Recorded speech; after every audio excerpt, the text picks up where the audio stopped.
Ngayong araw nga ng mga puso ay didate daw ako ng Pangilinan. Aroy! Ngayong araw nga ay nagising kami ng maaga para makapagluto ng pagkain para sa school na kami kumain ng sabay-sabay. Hindi naman namin araw-araw ginagawa to, pero ngayong araw ng mga puso ay gusto namin iparamdam sa mga bata kung gaano namin sila kamahal. 2 minutes drive nga lang para makapunta sa school at ayan na nga, dyan na kami sa school.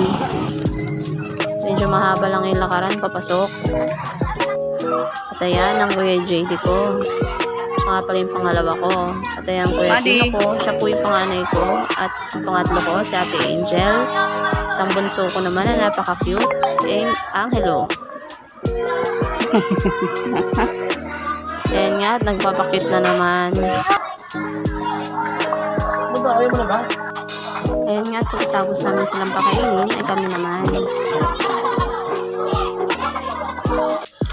Kaya pala may tinago sa likod ng daddy niya ang anak ng panganay dahil may pabulaklak pala. Pumasok na nga sa mga room nila ang mga anak namin, kaya uuwi na rin kami. Dahil si Bunso naman ang gagaya para pumasok. Saan? Yan nga pala yung motor na ginagamit ko pag nag-duty ako ng Food Panda.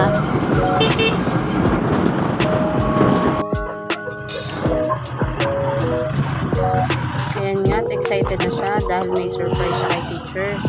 Bibigyan daw niya si teacher ng flowers at chocolate. Simpleng thank you lang yan para sa effort ng mga teacher na tulad ni Ma'am Lauren. Meron pa, di ba? Ayan, at pa isa-isa ang inabot ng anak ko. Ay, naku.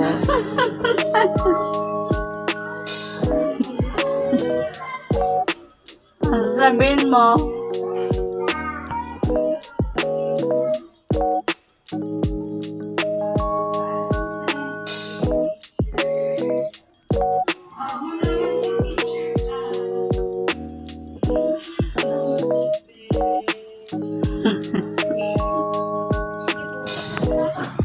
Kaya naman ang motor na ginagamit ng asawa ko sa pagmumubit.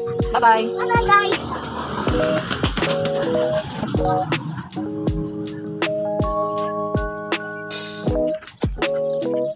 At kami naman. Iniwan na nga namin si Bunso sa room at kami naman nang mag-date.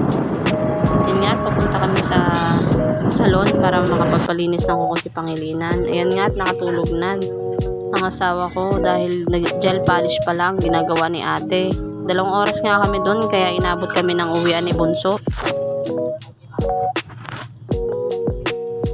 Ayan nga, at nililinisan na yung paa niya at napaparay siya dahil masakit na daw. Hindi ko alam kung ate ba siya o kuya. Nung tinanong ko, kuya pala siya. Tapos nga niya magpalinis ng kuko ay pumunta na kami sa location kung saan kami magdidate. Dito lang naman to sa may Villa Gonzaga, sa may Jamsons. 15 minutes nga lang dapat ang travel namin pero inabot kami ng 20 minutes dahil nga ginagawa ang kalsada. Ayan, at pa-sweet pa nga ang asawa ko. Naku. Kasama nga namin dyan si Bunso para may chaperon kami. Ang in-order nga namin ay ang kanilang bestseller, Lomi Overload at Special Palabok, na napakasarap naman talaga.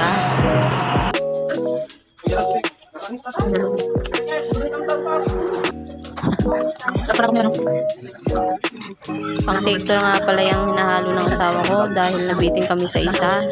Dahil hindi naman namin alam na gusto pala ni Bunso. Busog na busog nga yung Bunso namin dyan. Ayun lang. Salamat sa panonood.